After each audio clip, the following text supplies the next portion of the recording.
This is Matt for Into Boxing. I'm delighted to be joined by the winner, Kurt Walker. Kurt, you've just been in there tonight with a tricky southpaw, and from the outside looking at it didn't look like you got out of second gear in there tonight. Very comfortable with a durable opponent. Talk to me, how do you feel after you win? Brilliant. That fight for me was, as a hard fight as it was at 18-3, it was more about working on stuff that I've been working on in the gym. The second fight I was working on stuff in the gym, I went into the fight and I didn't do any of it, so I needed to do it there for myself and for people to see what I can do in the ring. Any point in that fight you thought, you know what, you might go here?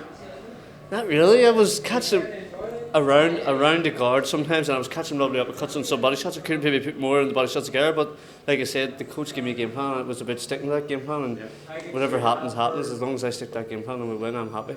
Absolutely. Talk about your team. Obviously, you've got H, Charlie, Adam, everyone in that camp. They sort of all keep you grounded and keep you ticking over. Talk to me about the impact they have on your game. It's brilliant. It's all one. You take a little thing from every single one of them. There's a good relationship, but it's fun. It's fun being in a gym. I don't think I've ever been in a gym that fun in my life. Everyone, from the keep fit classes to the professionals, it's just one big family. Yeah, I've been in the dressing room tonight, and it seems a good atmosphere, good camaraderie. And I've got to say, you mentioned, I just heard you off camera mention you'd been sparring Michael Conlan for this camp. How much has that helped you, being in with someone like him and sharing the rounds and preparing you? Obviously, both sharpening each other's tools for what's a huge night for you both. Yeah, 100%. Mick is one of the best boxers I've ever been in with, if not the best. He can box, he can fight in close, he can go on the back foot, he can shoulder roll, he can do everything. So he's a very hard man to pin down and catch.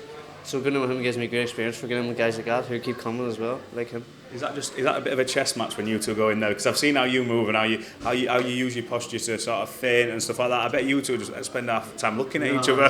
That's probably all because of me, because I don't want to be the one to make the mistake. Yeah. So I just let myself, because if I make a mistake and he catches me, there's a good chance I could get hurt. So I just take it easy. What can we expect from him against the hard-punching, the dangerous Mariaga in the main event tonight? He's got a lot of pressure on his shoulders to bounce back, but he seems like the old Mick Conlan, I have to say. I think it'll be a masterclass. If Mick's anything, he's very competitive with himself. So because he lost that last fight, he's in competition with himself every day since, and I've never seen anyone train as hard as him. So he'll be out to put on a masterclass, and I think he will.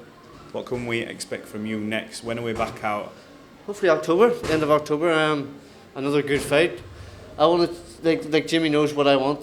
Different kind of opponents, all different shapes and sizes, different kind of people. Yeah. I want to learn everything as early as I can, and I want to take it all in. So whatever's best for me, I'm looking forward to it. Do you have a big say in that? Because I know obviously your team will look and go, right, this is what's right for you. But do you have to go, I want him, or do you chuck an idea to him or anything like that? No, I think we're kind of on the same page, you know. Yeah. People from the outside of the ring watching in know a lot more. I think they can see a lot more than what I can probably see when I'm in the ring. So he'll probably know, see from that performance, if he's happy or not, what I've done right, what I've done wrong, who's next. So I'm looking forward to it. What are you going to do now? You're going to take the pressure off, go on holiday, have a bit of relaxation. Because I know you're away from your family in these camps, and it must be hard when you've got a family. Yeah, it's very hard. I'm just going to spend time with them, enjoy the time I have. I know it flies in, but I'm just going to enjoy it and enjoy the win most importantly, because it's a short career. So. It is. You got a message to the people that get behind you, your family, your sponsors, the gym, everyone who gets behind Kurt Walker and your career? Yeah, 100%. I just want to say everyone, thanks for coming out. It was great noise there. It's the first time I've ever heard it. I have to say, not being the main event, it was an absolutely belting atmosphere for your entrance. And I've never had that as an amateur. There was never really anything, so I enjoyed that. It was massive. It was good to give the fans a night for the first time in 8 years for me. So. Look, I thoroughly enjoyed your performance. Thanks for giving your time to Into Boxing. I'm sure we'll catch up again. Appreciate your time. Thank you.